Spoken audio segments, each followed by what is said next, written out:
Masih bersama Klub Matematika, tempat belajar yang mudah dan menyenangkan.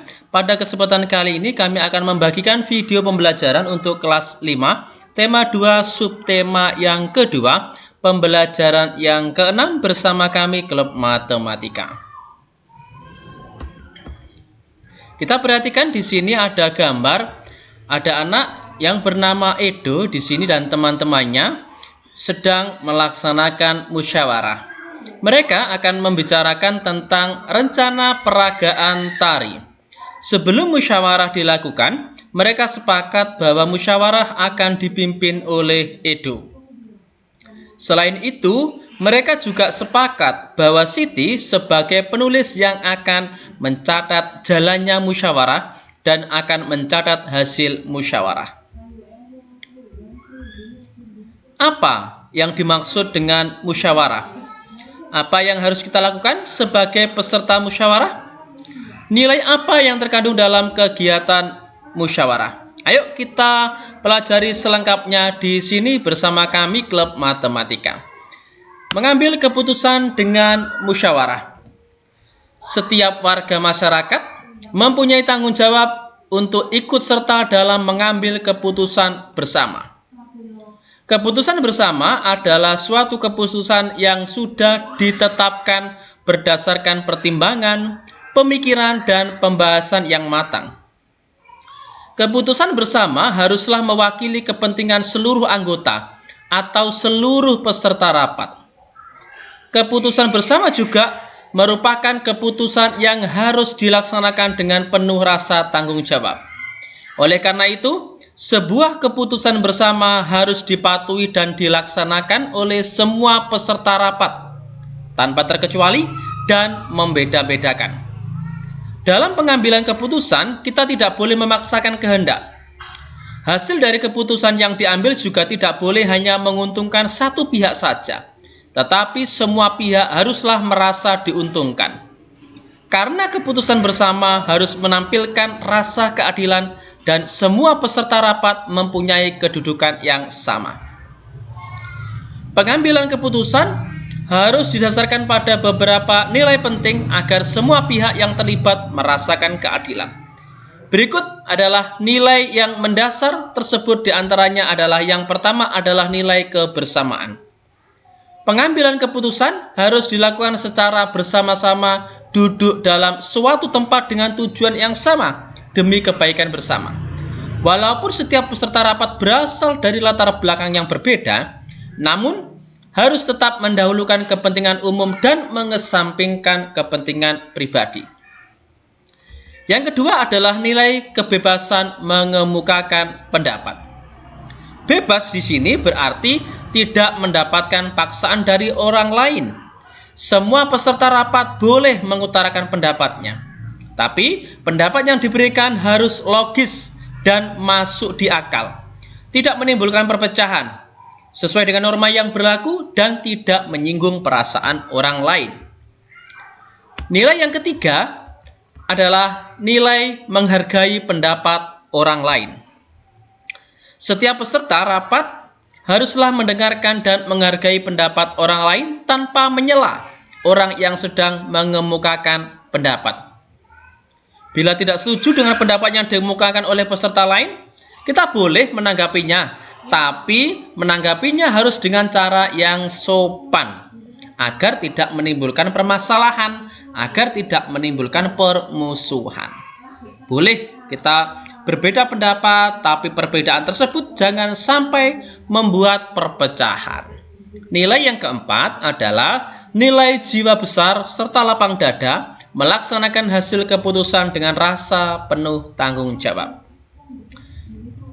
Nilai persamaan hak ialah seluruh peserta rapat diberi hak yang sama untuk mengemukakan pendapatnya. Mereka diberikan kebebasan untuk mengemukakan ide atau gagasannya. Musyawarah mufakat merupakan salah satu bentuk upaya untuk pengambilan keputusan bersama. Hal ini sesuai dengan nilai budaya bangsa kita, bangsa Indonesia yang demokratis. Musyawarah artinya membicarakan atau menyelesaikan bersama sebuah masalah. tujuannya untuk mencapai mufakat atau kesepakatan. Sehingga dengan kata lain, musyawarah adalah pembahasan bersama suatu masalah untuk mencapai sebuah keputusan. Mufakat artinya adalah kesepakatan untuk melaksanakan hasil musyawarah tersebut. Jadi, yang dimaksud dengan musyawarah mufakat adalah perundingan bersama untuk memecahkan masalah sehingga tercapai keputusan bulat yang akan dilaksanakan secara bersama-sama. Kita harus mengutamakan musyawarah dalam pengambilan sebuah keputusan untuk kepentingan bersama, bukan untuk kepentingan golongan maupun kepentingan pribadi. Dalam proses musyawarah, kita pasti akan mendengar pendapat dari peserta musyawarah. Pendapat tersebut bisa saja sama, tapi bisa saja juga berbeda. Bahkan bisa saja pendapat tersebut saling bertentangan. Apabila kesepakatan telah diambil secara bersama-sama, maka kesepakatan ini sudah bukan milik dari pihak yang usul, namun sudah menjadi milik kita bersama. Sudah menjadi keputusan bersama.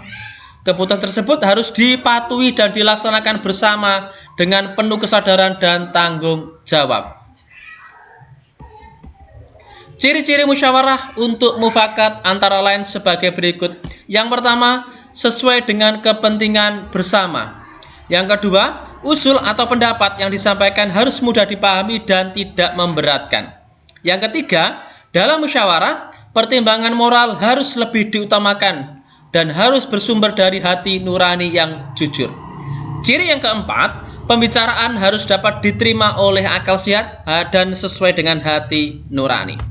Sementara itu, ada beberapa prinsip dan aturan musyawarah. Antara lain yang pertama, musyawarah harus dilandasi dengan akal sehat dan hati nurani yang luhur. Yang kedua, musyawarah harus dilandasi semangat kegotong royongan dan kekeluargaan. Yang ketiga, mengutamakan kepentingan umum. 4, harus menghargai pendapat orang lain. 5, keputusan yang diambil harus dapat dipertanggungjawabkan secara moral kepada Tuhan yang Maha Esa. Dan yang keenam, kita harus melaksanakan keputusan bersama dengan dilandasi dengan itikat baik dan penuh rasa tanggung jawab. Tata cara dan persyaratan musyawarah. Yang pertama, peserta musyawarah ini harus hadir sebelum musyawarah tersebut dimulai. Musyawarah dimulai jika peserta musyawarah telah mencapai quorum. Quorum, apa itu quorum? Quorum merupakan penetapan jumlah minimal anggota yang harus hadir pada saat musyawarah. 3, harus ada susunan kepanitiaan, minimal ada ketua, notulis, dan peserta musyawarah. Notulis di sini bertugas menulis semua hasil musyawarah. 4, setiap peserta musyawarah berhak menyampaikan pendapat. 5, setiap peserta musyawarah juga harus bersedia menghargai pendapat orang lain. Ingat, pendapat yang disampaikan harus dapat diterima akal sehat, tidak untuk kepentingan pribadi atau golongan, tidak menimbulkan perpecahan, sesuai dengan norma, dan tidak menyinggung perasaan orang lain. Sementara itu, cara-cara menyampaikan pendapat, mengeluarkan pendapat, ada beberapa tata cara yang harus kita lakukan. Yang pertama, kita harus mengacungkan tangan kita sebagai tanda izin untuk menyampaikan pendapat. Acungkan tangan dulu. Yang kedua, berbicara setelah dipersilahkan. Yang ketiga, kalau ada yang berbicara, kita menunggu sampai pembicaraan selesai. Jangan sampai menyela pembicaraan atau pendapat orang lain. Yang keempat, utamakan untuk selalu bersikap sopan dan menghargai orang lain. Yang kelima, suara harus cukup jelas agar semua peserta musyawarah bisa mendengar usul atau pendapat dari kita. Sementara itu, sikap dalam musyawarah antara lain sebagai berikut. Yang pertama, kita harus menghormati, kita harus menghargai pendapat orang lain. Yang kedua, kita tidak boleh memaksakan kehendak kepada orang lain. Yang ketiga, tidak boleh mencela pendapat orang lain. Yang keempat, tidak boleh memotong pembicaraan orang lain. Itu adalah tata cara kita bermusyawarah. Sekarang ayo kita berlatih dari bacaan tentang musyawarah di atas Tugasnya adalah kita buat daftar pertanyaan, kemudian kita buat juga jawaban atas pertanyaan tersebut. Pertanyaan tersebut harus mengandung kata tanya apa, siapa, di mana, bagaimana, dan mengapa. Sebagai informasi saja untuk teman-teman semua, ini kita berikan contoh kata tanya, kemudian pertanyaannya dan jawabannya. Agar bisa digunakan untuk bahan belajar di rumah. Kata tanya misalnya apa? Pertanyaannya adalah apa yang dimaksud keputusan bersama? Jawabannya adalah keputusan bersama adalah suatu keputusan yang sudah ditetapkan berdasarkan pertimbangan, pemikiran, dan pembahasan yang matang. Yang kedua, kata tanya apa, yaitu apa yang dimaksud musyawarah? Jawabannya adalah musyawarah adalah pembahasan bersama suatu masalah untuk mencapai keputusan. Yang ketiga masih dengan kata tanya apa. Apa yang dimaksud mufakat? Mufakat adalah kesepakatan untuk melaksanakan hasil musyawarah. Sementara itu pertanyaan berikutnya adalah siapa? Siapa yang bertanggung jawab ikut serta dalam mengambil keputusan bersama di lingkungan masyarakat? Semua warga masyarakat. Siapa lagi? Siapa yang berhak menyampaikan pendapat saat musyawarah? Ya, semua peserta berhak untuk menyampaikan pendapatnya, tapi dengan cara yang baik dan benar sesuai dengan tata cara musyawarah, ya. Berikutnya, kata tanya berikutnya yaitu bagaimana. Bagaimana cara menyampaikan pendapat saat musyawarah? Nah, yang pertama kita acungkan tangan dulu sebagai tanda izin kita untuk berbicara. Yang kedua, kita mulai berbicara setelah dipersilahkan. Yang ketiga, kalau ada yang berbicara, kita tunggu sampai pembicaraan tersebut selesai. Yang keempat, kita harus bersikap sopan menghargai orang lain. Yang kelima, suara harus cukup jelas agar bisa didengar oleh semua peserta musyawarah. Kata tanya berikutnya yaitu bagaimana. Bagaimana sikap kita saat musyawarah? Jawabannya adalah sikap kita saat musyawarah adalah kita harus menghormati pendapat orang lain, tidak memaksakan kehendak kepada orang lain, tidak boleh mencela pendapat orang lain, dan tidak boleh memotong pembicaraan orang lain. Sementara kata tanya berikutnya adalah mengapa. Mengapa kita harus musyawarah untuk menyelesaikan masalah? Karena dengan musyawarah di sini merupakan perundingan bersama untuk memecahkan masalah. Sehingga masalah tersebut akan ditemui keputusan solusi bersama yang akan kita laksanakan secara bersama-sama. Sehingga masalah tersebut akan menjadi terpecahkan. Oke, sekarang pertanyaan sudah kita jawab, beberapa pertanyaan, kemudian jawabannya juga sudah. Di sini sebelum melaksanakan peragaan karya tari, ada beberapa hal yang harus kita siapkan. Tujuan persiapan yaitu agar peragaan karya tari berhasil dengan baik dan pantas untuk ditampilkan di depan umum. Persiapan yang harus dilakukan, ada beberapa persiapan yang harus dilakukan agar tampilan tari tersebut, karya tari tersebut layak untuk ditonton di depan umum. Yang pertama adalah kita harus menentukan bentuk karya tari. Yang kedua adalah kita memilih karya tari. Yang ketiga adalah menentukan jumlah penarinya berapa. Yang keempat, memilih properti tari yang akan digunakan. 5 adalah menentukan iringan tari. Dan yang keenam adalah memilih busana tari. Ini adalah 6 hal persiapan yang harus dilakukan sebelum kita melakukan peragaan karya tari di depan orang lain.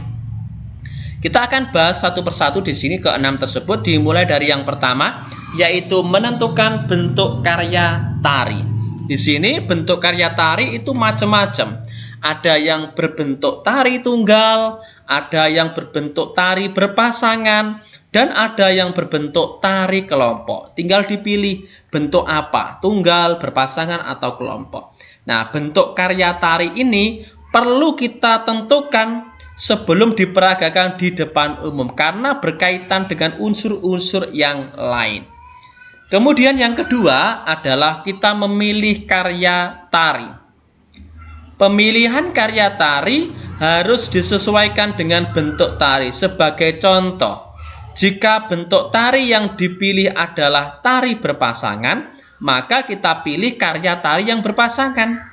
Jika yang dipilih adalah tari perseorangan, maka yang dipilih juga sama, tari perseorangan.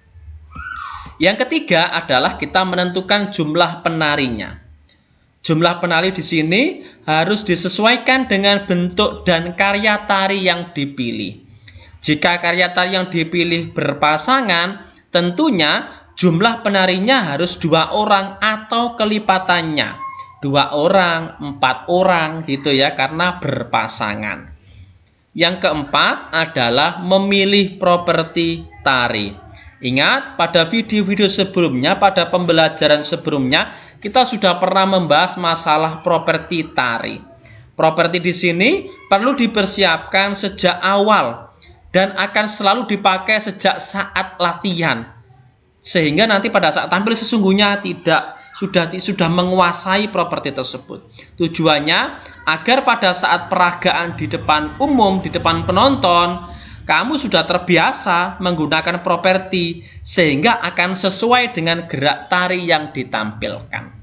Yang kelima, di sini adalah menentukan iringan tari. Nah, saat iringan tari ini bisa kita dapatkan dengan aneka bentuk rekaman dengan kecanggihan teknologi saat ini. Kita bisa menggunakan berupa kaset, ini bisa berupa CD ya. Dari internet juga banyak sekali iringan-iringan tari. Kita tinggal persiapkan iringan tari itu sejak awal dan kita gunakan untuk setiap latihan sehingga bisa benar-benar sesuai dengan kenyataan pada saat kita tampil di depan umum. Yang keenam adalah memilih busana tari. Ingat, setiap karya tari pasti butuh busana yang berbeda. Busana tari harus sesuai dengan tema tari yang akan ditampilkan. Saat ini tentu banyak tempat-tempat persewaan busana tari, sehingga akan mudah ya untuk anak-anak dalam menyiapkan busana tari di sini. Namun apabila di tempat tinggal ini tidak ada atau jarang penyewaan busana tari, maka bisa kita buat kreasi sendiri menggunakan busana tari yang sesuai dengan tari yang akan diperagakan. Ini juga tapi butuh kreativitas tersendiri. Itu adalah ke-6 poin ya untuk persiapan kita tampil di depan umum. Nah, kamu telah mengetahui unsur-unsur yang harus dipersiapkan dalam peragaan karya tari. Sekarang kamu dan teman-teman sekelasmu juga telah sepakat memilih karya tari yang akan diperagakan. Sekarang tugasnya adalah isilah bagian berikut yang berkaitan dengan peragaan tari yang akan dilakukan. Di sini nama karya tarinya apa, kemudian properti yang digunakan, silakan ditulis, iringan tarinya pakai apa, bentuknya, karya tarinya bagaimana, jumlah penarinya berapa, sampai ke busana ini. Ini adalah bagian untuk persiapan pentas di depan penonton. Oke? Semoga video sederhana ini dari kami Klub Matematika bisa bermanfaat untuk teman-teman semuanya. Jangan lupa like, kemudian subscribe, bagikan jika dirasa video ini bisa bermanfaat bagi orang lain. Terima kasih dan tonton kami di video selanjutnya di Klub Matematika, tempat belajar yang mudah dan menyenangkan.